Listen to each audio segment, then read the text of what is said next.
Matania Radio.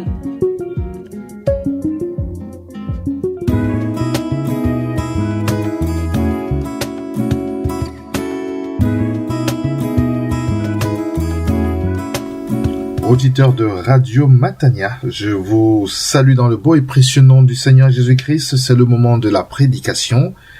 Et cette prédication du pasteur Claude Missinimazi a été donnée le 20 décembre 2015.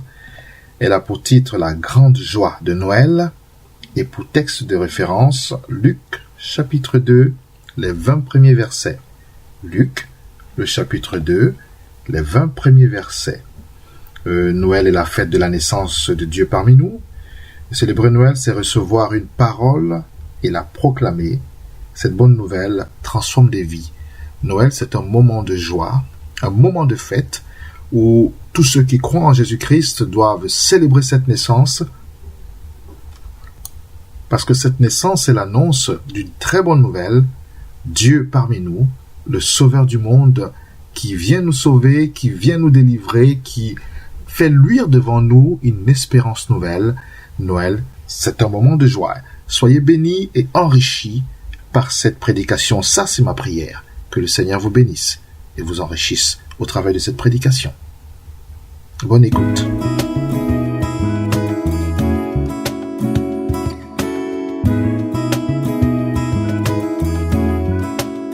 Luc chapitre 2, versets 1 à 20. Nous levons pour écouter, accueillir ces paroles au nom du Seigneur. Amen. À cette époque-là parut un édit de l'empereur Auguste qui ordonnait le recensement de tout l'Empire.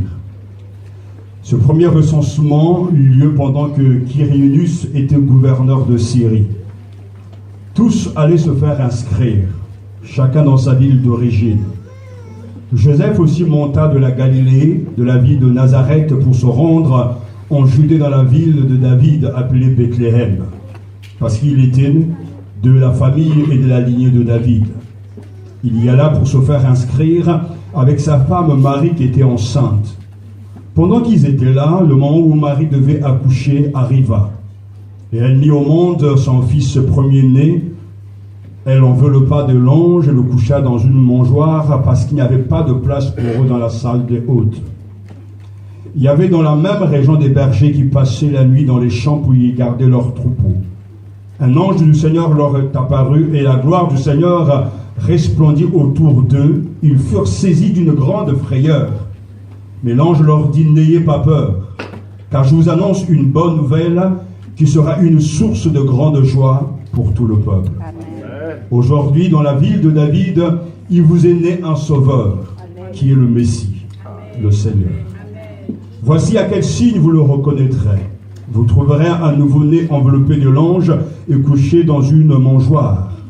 Et tout à coup, une foule d'anges de l'armée céleste se joignit à l'ange. Ils adressaient des louanges à Dieu et disaient gloire à Dieu dans les lieux très hauts, paix sur la terre et bienveillance parmi les hommes.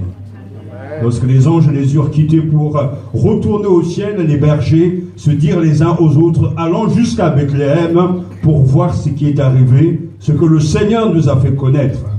Ils se dépêchèrent d'y aller et ils trouvèrent Marie et Joseph ainsi que le nouveau-né couché dans la mangeoire.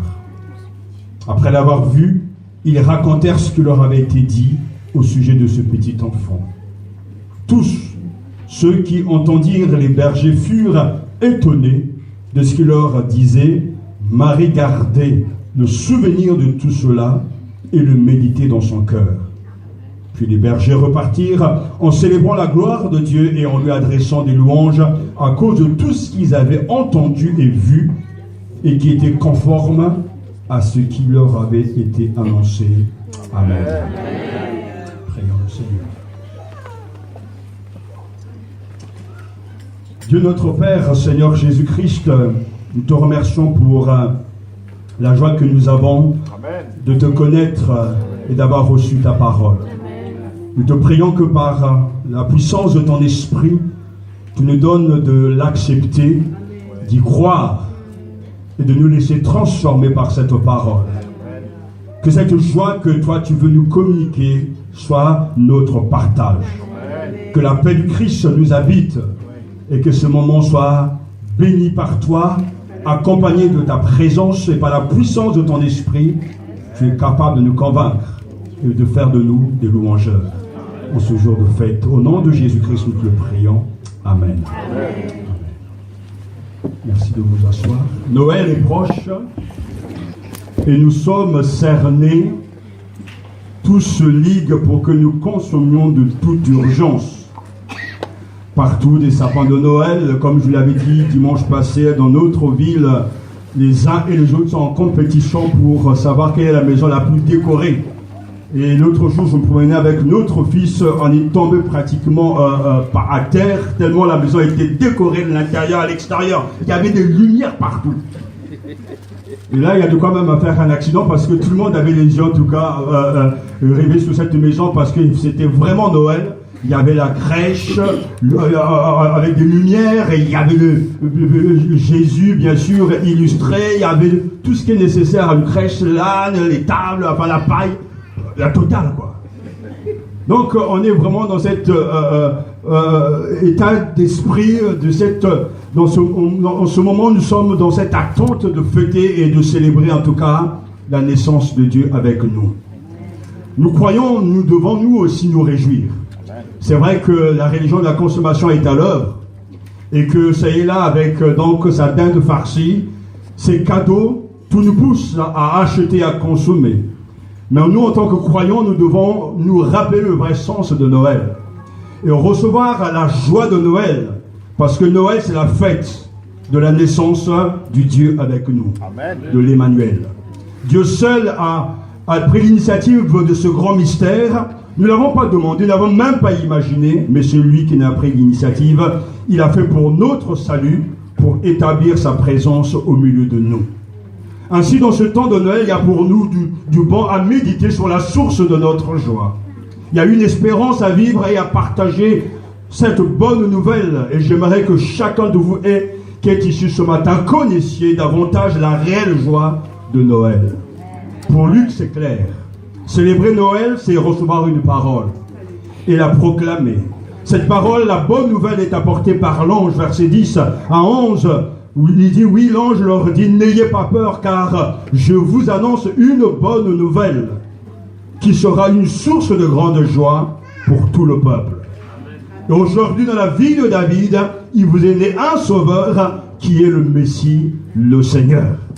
Cette bonne nouvelle sera donc reçue par les bergers, le verset 17. Et lorsque cette bonne nouvelle est reçue, les bergers, après l'avoir vue, ils racontèrent ce que leur avait été dit au sujet de ce petit enfant, car cette bonne nouvelle transforme des vies.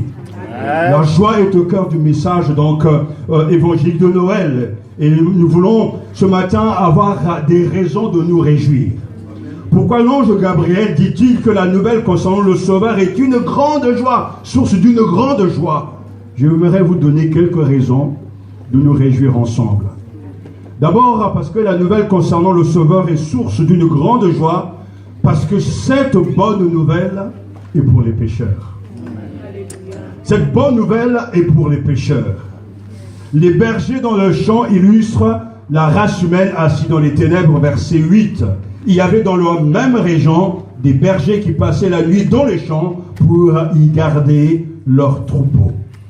Ceux qui ont besoin d'une bonne nouvelle, c'est les désespérés. Les gens tristes, les gens malheureux, les gens qui ont des problèmes. Et on pourra s'interroger, pourquoi sont-ils si malheureux, si tristes? Même si vous êtes de nature optimiste, nul homme ici-bas ne peut dire que tous les jours il est joyeux. Parce que moi je connais 4 voleurs de joie qui feront que chaque jour sera une journée de fois pénible, une journée difficile, parce que ces voleurs de joie, ils sont toujours à l'heure. Le premier voleur, c'est les circonstances. Il y a des gens qui disent, voilà, je suis joyeux parce que les circonstances sont bonnes. Donc, tout va bien. Quand tout va bien, quand les circonstances sont favorables, ils sont joyeux. Il suffit d'une circonstance difficile, chaotique, et tout d'un coup, ils perdent leur joie. Faites attention à ce voleur de joie, parce que les circonstances font que nous changeons d'humeur constamment. Quand tout va dans notre sens, nous sommes joyeux. Quand tout va en sens inverse, nous sommes malheureux. Donc, nous sommes devenus comme des yo-yo, comme des gens qui changent constamment d'humeur. C'est le premier voleur de joie. Le deuxième voleur de joie, ce sont les gens qui n'aimeraient pas voir son patron être différent. Il y a des gens peut-être sur leur lieu de travail, ils aimeraient ne pas avoir des collègues comme ça. Parce qu'il y a des gens qui sont pénibles. Il y a des gens qui sont lourds, fatigants. Et dès que vous êtes avec eux, ils vous ravissent, ils vous enlèvent votre joie. Le matin, vous quittez la maison tout joyeux. Après avoir pris votre thé préféré, ou bien votre chocolat préféré, votre café, arrivé là, au travail, dès que vous voyez sa tête, ça ne va plus.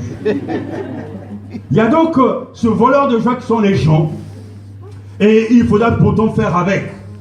L'autre voleur de joie, c'est les choses. Le manque d'argent pour certains, le manque de papier pour d'autres, le manque de mari, le manque d'enfants. Enfin, les choses et les biens, la maison, des choses matérielles, des choses qui nous minent, qui nous bouffent, des choses qui montrent qu'ils ont leur force. Parce que lorsque nous manquons de ceci ou de cela, bien souvent nous sommes malheureux. Et le quatrième voleur de joie, je vais assez vite, mais c'est le plus puissant, c'est le plus fort, c'est les soucis. Dès que les soucis sont là, c'est vraiment le pire des voleurs, les soucis. On s'inquiète pour des choses qui ne sont pas encore. On se soucie pour des choses dont nous n'avons pas le pouvoir de changer. Et malheureusement, cette nature soucieuse fait partie de nous. Mais pourtant, Jésus nous dit de ne nous inquiéter, ne vous inquiétez de rien. Cherchez d'abord le royaume de Dieu et sa justice, et tout le reste vous sera donné. Mais pourquoi donc ce manque de joie? Pourquoi donc ce manque d'effervescence? Sans doute peut-être à ces 4 voleurs de joie, mais le mal est beaucoup plus profond, parce que la Bible dit que tous les hommes ont péché et sont privés de la gloire de Dieu. Donc le problème n'est pas dans les choses extérieures, le problème est dans le cœur de l'homme. Et Jésus lui-même le dit dans Marc chapitre 7, verset 14 à 23, parce que Jésus, là, dans ce discours, dit des vérités importantes. En effet, c'est de l'intérieur, c'est du cœur des hommes que sortent, en tout cas, des mauvaises pensées qui le poussent à agir de façon immorale, à voler, à tuer, à commettre l'adultère, à vouloir séquer aux autres, à agir méchamment, à tromper, à vivre dans le désordre, à être jaloux, à dire du mal des autres, à être orgueilleux et insensé. Toutes ces mauvaises choses sortent du dedans de l'homme, et c'est ces choses qui, en tout cas, c'est toutes ces choses qui corrompent le cœur de l'homme. La solution est de donner un cœur nouveau. Amen. Pourquoi cette bonne nouvelle de l'ange est une grande bonne nouvelle, une source de grande joie? Parce que cette bonne nouvelle s'adresse à des pécheurs, à ceux qui sont conscients qu'ils sont perdus, à ceux qui sont conscients qu'ils n'ont pas la paix, à ceux qui sont conscients qu'ils ont besoin d'un sauveur, à ceux qui sont conscients que même si tout l'extérieur semble aller bien, à l'intérieur ça va pas. Le cœur, c'est le siège de nos pensées. Le cœur, c'est le siège de la volonté et de l'affectivité. Le cœur, c'est ce qui est important au-dedans de nous. Si ton cœur est bon, si ton cœur est habité par le Christ, alors ta vie sera remplie de joie, de lumière. C'est comme quelqu'un qui a une voiture de luxe. On peut changer la carrosserie, on peut changer la peinture, vous pouvez avoir le dernier design concernant donc les sièges, etc. Mais s'il n'y a pas de moteur, la voiture ne bougera pas. Et c'est pour ça que le cœur est important. L'homme est tellement enclin à vouloir changer l'extérieur, à changer la couleur des fauteuils, à habiller son volant. Mais si le moteur n'est pas bon, la voiture ne bougera pas. C'est pour ça que l'évangile est une bonne nouvelle et une source d'une grande joie, parce que cet évangile s'adresse à des pécheurs. Mais il y a des gens qui ne se sentent pas du tout pécheurs. Ils se disent, voilà, moi je suis un bon juste, mais cet évangile en tout cas ne pourra pas t'aider. Car l'évangile n'est que pour les pécheurs. Pour ceux qui sont perdus, car la Bible dit que le Fils de l'homme est venu chercher et sauver ce qui était perdu. Luc chapitre 19, verset 10. Jésus est venu chercher et sauver ceux qui étaient perdus. Et ce sont les égarés qui peuvent accueillir, recevoir cette bonne nouvelle, car la grande joie de Noël est obtenue en recevant le don de Dieu. du Sauveur, Christ le Seigneur. Et cette bonne nouvelle est pour les pécheurs. Cette bonne nouvelle est pour toi. Jésus est venu sauver tous les coupables, les vrais et ceux qui passent pour l'être. Tout ce mal, dira Jésus, sort de l'intérieur et rend l'homme impur. Jésus est venu rencontrer notre plus grand besoin. Si notre plus grand besoin, écrit quelqu'un, était l'instruction, Dieu aurait envoyé un professeur. Si notre plus grand besoin était technologique, Dieu aurait envoyé un scientifique. Si notre plus grand besoin était le plaisir, Dieu aurait envoyé un artiste. Si notre plus grand besoin était l'argent, Dieu aurait envoyé un économiste. Mais notre plus grand besoin est d'être pardonné. C'est pourquoi Dieu a envoyé un sauveur. C'est la bonne nouvelle de Noël. N'ayez pas peur, car je vous annonce une bonne nouvelle qui sera une source de grande joie pour tout le peuple. Aujourd'hui, dans la vie de David, il vous est né un sauveur. Un sauveur. Voilà pourquoi nous devons nous réjouir à Noël. Alléluia. Voilà la première raison de nous réjouir à Noël. La grande joie de Noël est obtenue en recevant le don de Dieu du Sauveur Christ le Seigneur. Ensuite, la nouvelle concernant le Sauveur est source d'une grande joie parce que cette bonne nouvelle est vraie. Il faudra écrire peut-être au bas de vos Bibles certifié authentique. Certifié authentique. Là, on n'est pas là dans les manigances. Je suivais un reportage concernant le saumon. J'aime bien le saumon de Norvège. Mais depuis que je suis ce reportage, c'est fini en tout cas. Parce que tout ce qu'on leur donne à manger pour le faire grossir, alors là, on ne peut même pas imaginer que l'homme soit capable de telles choses. Ce n'est plus le saumon, le poisson qui se promène et qui grandit selon la loi de Dieu naturelle. Maintenant, on les met dans un bassin, on les bourre de microbes et en quelques mois, ils sont gros. Ils arrivent dans nos assiettes pensant que nous sommes en train de manger une bonne viande bien fournie. Mais tout ça, c'est bourré de microbes. Alors, continuez si vous voulez à manger encore du saumon. Moi, j'arrête. Et pourtant, le saumon est bon parce que c'est pas certifié authentique. Ça ne veut pas dire qu'il n'y a pas de pécheurs qui font bien leur travail. Mais il faudra faire attention en tout cas et mettre le prix pour avoir un bon saumon. La Bible est un livre vrai. Amen. Certifié authentique parce que cette bonne nouvelle concernant le Sauveur est source d'une grande joie parce que cette bonne nouvelle est vraie, certifiée authentique. Luc, qui écrit donc son évangile, dit d'abord au chapitre 1, verset 3, « Il m'a donc paru bon à moi aussi qui me suis soigneusement informé sur toutes ces choses dès l'origine de te les exposer par écrit d'une manière suivie, excellent Théophile. » Luc donc dit très clairement, j'ai fait une investigation. Ce que je veux vous dire, c'est le fruit de mes recherches. C'est des faits.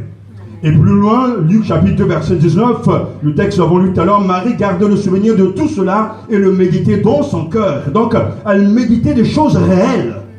Elle gardait des choses réelles. Et plus loin encore, verset 20, toujours chapitre 2 de Luc, il est question donc des bergers. Puis les bergers repartirent en célébrant la gloire de Dieu et en lui adressant des louanges à cause de tout ce qu'ils avaient entendu et vu qui était conforme à ce qui leur avait été annoncé. Ils ont vu et ils ont confirmé, attesté que tout ce que l'ange leur avait dit était vrai. Amen. Et le changement d'attitude est la preuve que cette bonne nouvelle concernant le Christ, le Messie, est vraie parce que cette bonne nouvelle reçue, acceptée, crue, a changé la vie de ces bergers. On le voit au verset 15, lorsque les anges les ont quittés pour retourner au ciel, les bergers se dirent les uns aux autres, allons jusqu'à Bethléem pour voir ce qui est arrivé, ce que le Seigneur nous a fait connaître. Alors il y a tout un déclenchement de mouvement. D'abord au verset 10, n'ayez pas peur. Verset 11, aujourd'hui dans la vie de David, vous êtes né un sauveur. Verset 12, voici à quel signe vous le reconnaîtrez. Verset 13, et tout à coup une foule d'anges de l'armée céleste se joignit à l'ange et ils adressaient de louanges. Verset 15 et verset 16, ils se dépêchèrent. Et verset 17, après l'avoir vu, on voit bien que c'est la vie, il y a du mouvement. Amen. Tout ça peut être vérifié. Après l'avoir vu, ils racontèrent ce qui leur avait été dit au sujet de ce petit enfant. Tous ceux qui entendirent les bergers furent étonnés de ce qu'il leur disait. Les bergers se disaient entre eux, allons jusqu'à Bethléem. C'est très étonnant. C'est très surprenant. Parce que l'ange dit, aujourd'hui, il vous est né dans la ville de David, la vie de David, un sauveur, le Messie, le Seigneur. C'est une parole que leur est donnée. Et eux, ils vont vérifier cette parole. Depuis quand on vérifie une parole? C'est quand c'est Dieu qui parle. Parce qu'avec Dieu, la parole est toujours un événement. La parole crée. Dès le commencement, la Bible dit au commencement, Dieu créa le ciel et la terre. Et Dieu dit que la lumière soit, et la lumière fut. C'est une parole qui crée. C'est une parole qui crée l'événement. C'est une parole qui crée la chose. Parce que Dieu et la parole sont liés. Parole et réalité sont liés, sont indissociablement unis. Point de parole qui ne soit réalité avec Dieu. Et la parole de Dieu produit ce qu'elle dit. Jésus est une parole devenue réelle. Jean chapitre 1 nous dit que le commencement était la parole. Et la parole est devenue chair. C'est-à-dire un être humain. Passons donc à Bethléem, disent le berger, pour voir cette parole qui est arrivée. Passons donc à Bethléem pour voir cette chose qui nous est dite. Ils se hâtèrent d'y aller, nous dit le verset 16, ils se dépêchèrent. C'est là le signe que vraiment cette parole les a touchés. Parce que lorsque on a reçu un bien, un cadeau en cours, si on vous dit que à 500 km d'ici, vous avez un chèque d'1 million, il y a des gens qui vont partir même à pied, voler le train, sauter dans le bus, je ne sais pas quel cas, pour aller chercher ce chèque. Parce que c'est une bonne nouvelle. Amen. On sera prêt même à faire un prêt de 10 000 parce qu'on sait que de toute façon, ce qu'on aura là-bas est meilleur que ce qu'on a emprunté. C'est vrai. Ils sont, vous voyez les bergers, ils sont dans la joie. Ils étaient calmes dans leur monde. Tout d'un coup, ils se hâtèrent. Ils se dépêchèrent d'y aller parce que l'ange avait donné un message, une parole. Mais pourtant, ils ont cru sans avoir vu. Ils sont partis. Et ils découvrirent Marie et Joseph là, avec le nouveau-né couché dans une mangeoire incroyable. Ils arrivent, ils découvrent quoi? Mais un petit enfant dans une étable. C'est ça l'événement de Noël? Mais oui, c'est ça le mystère. Ils ne trouvent que Marie, le roi des rois, le seigneur des seigneurs, dans une écurie, dans une étable. Donc, d'une famille très ordinaire, aujourd'hui c'est une famille moyenne, vous voyez, c'est ceux qui sont au-dessus de 2000, moins de la majorité de Français, quoi. Des gens simples. Des gens qui n'ont pas trouvé de place dans le village. Le créateur du monde n'a pas trouvé de place dans le village.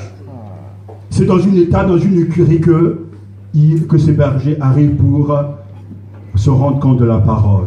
Mais pourtant nous avons là un message fort, car Dieu se fait pauvre pour nous enrichir. Amen. Dieu est pauvre, Dieu se révèle dans l'image même du dénuement. C'est là que chose est très forte. Dieu s'identifie aux nécessiteux, à ceux qui ont faim, à ceux qui n'ont rien. C'est pour ça que Noël est un événement remarquable, exceptionnel, parce que Dieu est devenu un être humain. Amen. Et comme nous l'avons entendu, Jésus a été conçu de manière surnaturelle, mais il est né comme tous les enfants. Il a grandi comme tous les enfants. 100% Dieu et 100% homme. Noël ne peut pas être seulement un simple réveillon. Noël, c'est pas une goinfrerie. C'est une bonne nouvelle. Dieu est avec nous.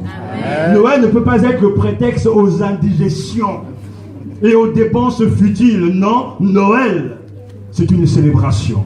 Parce que les premiers témoins du premier Noël, quand ils furent eux, verset 17, après l'avoir vu, ils racontèrent ce qui leur avait été annoncé au sujet de l'enfant. Donc on sait très bien que nous, dans notre imagination, on y dit souvent, oui, Noël, les mages sont partis adorer le Seigneur, c'est vrai. Mais les bergers, lorsqu'ils ont vu, ils sont devenus des évangélistes. Amen. Ils sont partis dire aux autres, oui, c'est vrai. Ils firent connaître la parole que leur avait été dite au sujet de l'enfant. C'est un sauveur, le Messie, le Seigneur. Ils firent connaître la parole. Ils racontèrent. Et Dieu nous interpelle ce matin. Nous aussi qui avons reçu cette bonne nouvelle, nous sommes et nous devons être des évangélistes. Voyons cette parole qui est arrivée et que le Seigneur nous a fait connaître. L'ayant vu, ils firent connaître la parole qui leur a été dite à son sujet. C'est pour ça que Luc peut célébrer Noël. Pour Luc, célébrer Noël, c'est recevoir une parole. La parole de Dieu. Et la proclamer. Celui qui a la foi devient un évangéliste. La foi ne s'invente pas. C'est un don de Dieu.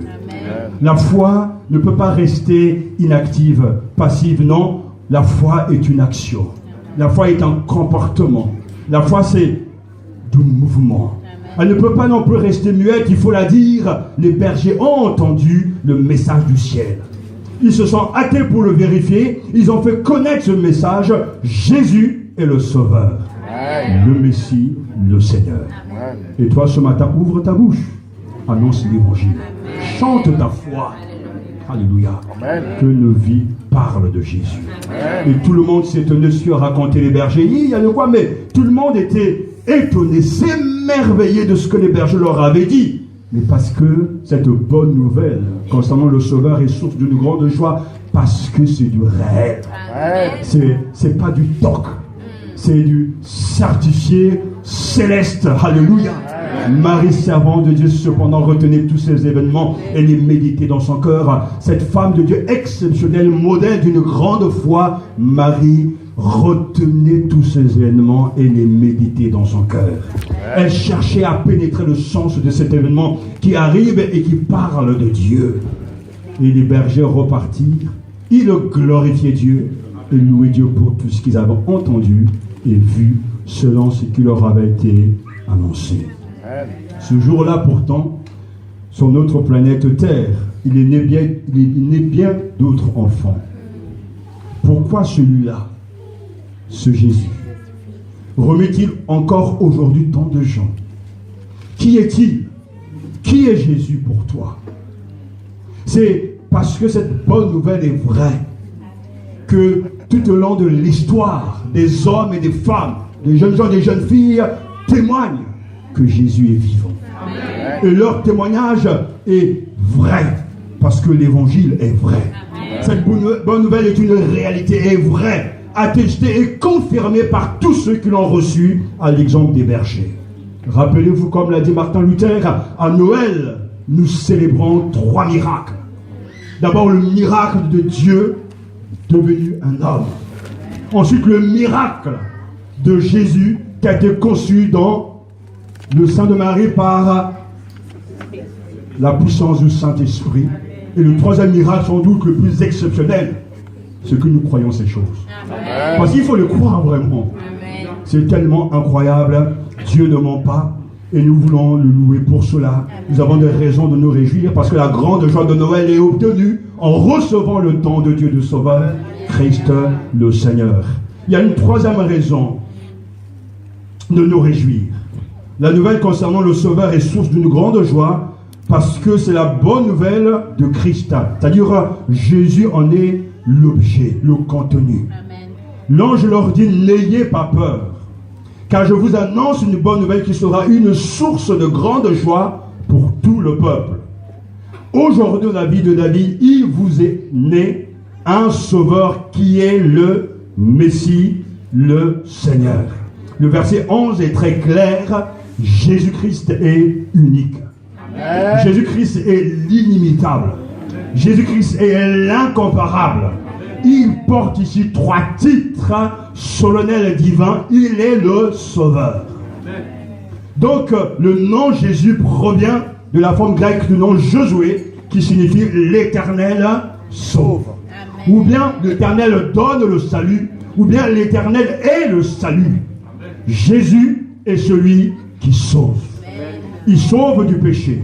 Il délivre de la mort, de la culpabilité. Avant même sa naissance, Jésus est proclamé sauveur. Et le message de Noël, ne l'oublions pas, c'est aujourd'hui dans la ville de David, il vous est né un sauveur qui est le Messie, le Seigneur. Amen. C'est lui seul qui donne le salut. Amen. Nul ne peut aller au ciel que par lui. Amen. Et Jean le dit avec force dans son livre, dans son évangile, chapitre 4, verset 42. Et nous l'avons entendu nous-mêmes et nous savons qu'il est vraiment le Messie, le sauveur du monde. Jésus est celui qui sauve. Amen. Tout à l'heure, nous l'avons chanté, il n'y a pas d'autre nom qui était donné aux hommes par lequel nous pouvons être sauvés que le nom de Jésus. Et je crois qu'il y a la force, l'autorité dans ce nom. Quiconque invoquera le nom du Seigneur sera sauvé. L'autre titre qu'il a reçu, il est le Messie. C'est-à-dire celui qui a été consacré. Le Messie attendu par les Juifs. Celui qui est habilité à régner. Un jour viendra, il revient dans toute sa gloire, chevauchant les nuées, assis sur les nuées. Il viendra imposer son autorité, car le roi va bientôt revenir. Et le troisième titre qu'il a reçu, il est le Seigneur, alléluia, le Maître souverain, celui qui détient l'autorité, celui qui a dit tout pouvoir m'a été dans le ciel et sur la terre. C'est la bonne nouvelle que donc l'ange donne au berger.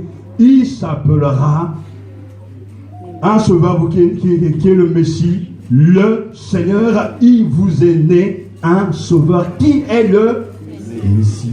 Le Seigneur. Jésus a reçu le nom qui est au-dessus de tout nom.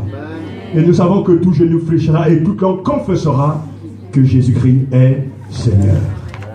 Celui qui a le pouvoir de chasser les démons, celui qui a le pouvoir de calmer la tempête, celui qui a le pouvoir de pardonner les péchés, celui qui a le pouvoir de relever d'entre les morts, car il a reçu toute autorité dans le ciel et sur la terre. Nous avons là, frères et sœurs, une bonne raison de nous réjouir à Noël. Il vous est né un sauveur, le Messie, le Seigneur. Alléluia. L'incomparable, le merveilleux, l'unique, le Seigneur de gloire. Et enfin, la nouvelle concernant le sauveur est source d'une grande joie, parce que cette bonne nouvelle est pour tout le peuple. Pour tout le peuple. L'ange leur dit, n'ayez pas peur. Il y avait de quoi avoir peur, parce que l'apparition d'un ange, c'est pas évident, c'est pas tous les jours. Le monde surnaturel, le monde invisible fait irruption dans le monde visible. Et en plus, il y a une chorale de gospel des anges qui sont en train de chanter gloire à l'agneau. Quand vous voyez ça, alors là, qui n'aura pas peur? Déjà même le fait de voir simplement une ombre qui passe, certains ont des cheveux qui se dressent sur la tête. Mais là, c'est l'armée céleste, une multitude d'anges qui sont en train de célébrer le Seigneur. Les signes sont là et ils chantent tous, alléluia, parce que c'est la louange là-haut. Comme la louange sur la terre, un événement exceptionnel. Et là, le roi de gloire, le créateur du ciel et la terre, est devenu un être humain. Amen. Alors gloire à Dieu dans les lieux très hauts, paix sur la terre et bienveillance parmi les hommes. Alléluia. Et ce message, l'ange dira, il est pour tout le peuple, nous dit le verset 10, il est pour tout le peuple. Amen. Jésus n'est pas venu simplement pour les juifs, mais il est venu aussi pour les non-juifs. Amen. Comme nous qui sommes devenus juifs par la foi. Amen. Donc, le peuple, c'est tout le monde. Les Noirs, les Blancs, les Arabes, les Africains, les Américains, les Indiens, les Chinois, les riches et les pauvres. Enfin, tout le monde. Amen. Il n'y a pas de ségrégation avec Dieu. Pas de parti pris. Parce que souvent même, de fois, on dit, mais Dieu, lui, n'est pas raciste. Certains pensent comme ça. Mais Dieu, lui, il ne fait pas. Il aime tous les hommes. Amen. Il ne fait pas le trait. Il regarde le monde entier. Et ce message est pour tout le peuple. Amen. Vous savez comment et pourquoi on peut le dire? Nous en sommes la preuve. Amen. Est-ce que toi, tu étais à Jérusalem, toi? Tu n'étais pas moi non plus, d'ailleurs. Et pourtant, le message est venu jusqu'à nous aujourd'hui. On y croit.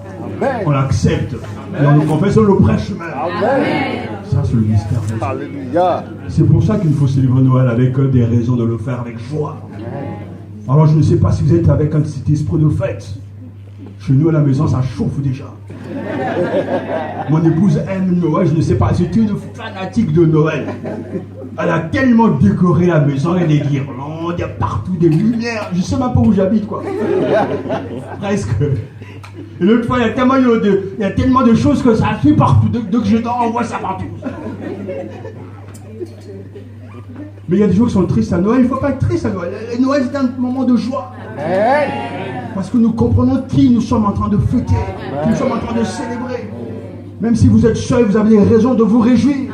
Parce que c'est là la source de notre joie. Elle est là, c'est le Christ qui est venu parmi les hommes. Ce n'est pas une question de cadeau. Mais c'est une question d'avoir cet état d'esprit. Parce que des raisons d'être triste, de ne pas nous réjouir, il y en a beaucoup. Mais il faut savoir mettre ça de côté. Et entrer dans le vrai esprit de Noël. L'ange leur dit, n'ayez pas peur. Car je vous annonce une bonne nouvelle qui sera une source de grande joie pour tout le peuple. Aujourd'hui, dans la ville de David, il vous est né un sauveur qui est le Messie, le Seigneur. Frères et sœurs, chers amis, la grande joie de Noël est obtenue en recevant le don de Dieu, du Sauveur, Christ, le Seigneur. Amen. Voilà pourquoi nous sommes heureux à Noël, non pas pour les choses qui passent, mais pour le don de Dieu. J'écoutais donc un psychologue qui disait, vous savez, les cadeaux, on va en offrir. Mais dans 5 jours, dans 15 jours, les enfants vont les oublier. Mais si vous donnez à quelqu'un une expérience, un voyage, et que là, il expérimente des choses extraordinaires, il ne va pas l'oublier. Parce que dans 10 ans, vous n'allez pas dire à vous, peut-être à vos amis, hey, tu sais, j'étais tellement content à Noël, il n'y avait plus de piles dans ma voiture. Est-ce que vous comprenez? Si vous offrez une voiture à quelqu'un, donc il faut aussi y mettre des piles. En général, ils ne sont pas vendus ensemble, c'est pareil. Mais quand vous mettez aux piles, vous jouez, à un moment donné, les piles, de toute façon, finissent toujours par s'épuiser. Mais maintenant, vous allez dire, ah, tu sais, un événement remarquable que j'ai eu à Noël, après avoir joué avec ma mobile car, ou bien ma voiture, ou bien mon avion téléguidé, à un moment donné, il n'y avait plus de piles. Ah, quelle expérience formidable! Personne ne fera ça. Mais si vous offrez quelque chose d'agréable, de bon, un voyage, quelque chose qui va le marquer, dira, vous savez, à ce Noël, il y a 10 ans, j'étais à tel endroit, j'ai vu des choses extraordinaires, j'ai rencontré des gens extraordinaires, il y aura des bons souvenirs. Nous sommes parents, nous connaissons ces choses. Notre fils est comme tous les autres enfants, nos enfants sont pareils. Dès que vous leur donnez un jeu, les 2 premiers jours, vous êtes tranquille. Mais après, ils reviennent à leur vraie nature. Donc, on va être dans le système d'acheter toujours d'autres cadeaux. Mais il ne faut pas rentrer dedans, on s'en sortira pas. Non, à Noël, le cadeau de Dieu, c'est Jésus-Christ. Et c'est pour ça, rappelez-vous donc ce texte, car Dieu a tant aimé le monde qu'il a donné son Fils unique, afin que quiconque croit en lui ne périsse pas, mais qu'il ait la vie éternelle. Ça, c'est le cadeau de Noël. Que Dieu vous bénisse. Joyeux Noël. Amen, amen.